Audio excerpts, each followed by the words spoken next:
अगर आप electronic items खरीदना चाह रहे हैं, खासकर एयर कंडीशनर, तो थोड़ा इंतज़ार कर लीजिए, क्योंकि एसी और अन्य घरेलू गैजेट्स जैसी कैटेगरीज पर जीएसटी कम किया जा रहा है। यानी कि 28% से कम करके 18% जीएसटी का प्लान बनाया जा रहा है। प्रोडक्ट्स मार्केट में इससे लगभग 6 से 7% की कमी आएगी, यानी कि प्राइस पर कमी आएगी। नए प्रस्ताव में ज़रूरी वस्तुओं पर टैक्स में कटौती भी शामिल है, जिससे कंजम्पशन बढ़ सके। इस रिफॉर्म के बाद टैक्स कम होने से रोजमर्रा और जरूरत की कई चीजें सस्ती हो जाएंगी। अब कितना प्राइस कम होगा, कब से ये नया नियम लागू होगा, हम आपको इस खबर में बताने वाले हैं। नमस्कार, मैं ऋचा पराशर और आप देख रहे हैं वन इंडिया हिंदी।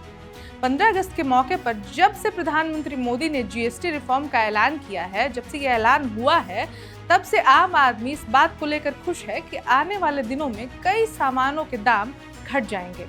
सरकार ने अब जीएसटी में 18% और 8% का 2 ही स्लैब रखने का प्रस्ताव रखा है, लेकिन वर्तमान में जो अभी चल रहा है जीएसटी का स्लैब, वो 4 स्लैब्स हैं, जो हैं 5% का, 12% का, 18% का और 28% का। तो अगर आप इलेक्ट्रॉनिक आइटम्स में खासकर एयर कंडीशनर लेना चाह रहे हैं, तो वेट कर लीजिए, इसमें ही आपकी भलाई है। ऐसा मैं नहीं कह रही, ऐसा इंडस्ट्री से जुड़े दिग्गज लोग कह रहे हैं। अब शुरुआत में ही मैंने आपको बताया हुआ है कि इलेक्ट्रॉनिक आइटम्स पर जीएसटी 28% से कम होकर 18% पर आ जाएगा। तो गेस कीजिए कितने का प्रॉफिट आपकी जेब पर पड़ने वाला है। अब मैं ही बता देती हूँ, इस बदलाव से एसी की कीमत लगभग 1500 रुपये से 2500 रुपये तक कम हो सकती है। इससे आम आदमी की जेब पर बड़ी राहत मिलने वाली है। वर्तमान में एसी पर 28% टैक्स है, वहीं रेफ्रिजरेटर, वॉशिंग मशीन, माइक्रोवेव जैसे अन्य उपकरणों पर पहले से ही 18% जीएसटी लागू है। यानी कि बाकी घर के जो इलेक्ट्रॉनिक अप्लायंसेज हैं, उन पर 18% जीएसटी है, लेकिन एसी पे जो था ये 28% पे था। अब इसको ही सरकार बराबर कर रही है, यानी कि एसी का जीएसटी कम करके बाकी अप्लायंस के बराबर कर रही है। देश में एसी की मांग तेजी से बढ़ी है, लेकिन अब भी इसका पेनिट्रेशन लेवल 9 से 10% पर है। इसलिए एसी पर 28% से 18% तक जीएसटी होने से इसके दाम ऑटोमेटिकली घट जाएंगे। आपको बता दें कि सरकार अब जीएसटी सिस्टम को और आसान बनाने की तैयारी में है। अभी अलग अलग सामान पर अलग अलग टैक्स लगता है, अब जिससे आम लोगों को समझने में काफ़ी मुश्किल होती है। अब ये तो अभी जो उदाहरण मैंने दिया कि घर के जो इलेक्ट्रॉनिक अप्लायंसेज हैं, बाकियों पे 18% था, लेकिन एसी पे 28%। तो अब ये इससे ही इंसान कंफ्यूज हो रहा था, इंसान कंफ्यूजन में था कि फ्रिज पे 18% तो एसी पे 28% क्यों।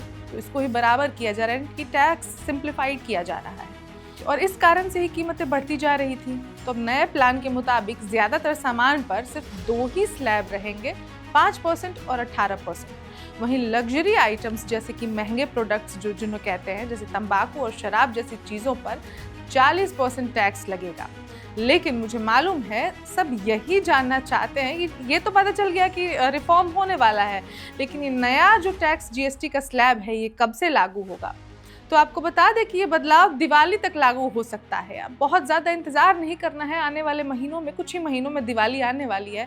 तो आपकी जेब पे राहत जो है वो दिवाली के आसपास से ही मिलने वाली है। कुल मिलाकर केंद्र सरकार महंगाई को लेकर आम आदमी को बड़ी राहत देने की तैयारी कर रही है। केंद्रीय वित्त मंत्री निर्मला सीतारमण के साथ ग्रुप ऑफ मिनिस्टर्स के साथ हुई मीटिंग में केंद्र के एक सरल यानी कि 2 स्लैब वाली टैक्स सिस्टम के प्रस्ताव का सपोर्ट किया गया है।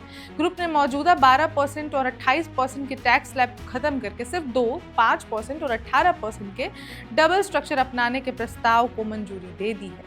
अब इस खबर में फिलहाल इतना ही, लेकिन सरकार की ये नई पहल आपको कैसी लगी, हमें कमेंट करके जरूर बताएं, और ऐसी और खबरों के लिए बने रहे वन इंडिया हिंदी के साथ। नमस्कार। Subscribe to One India and never miss an update.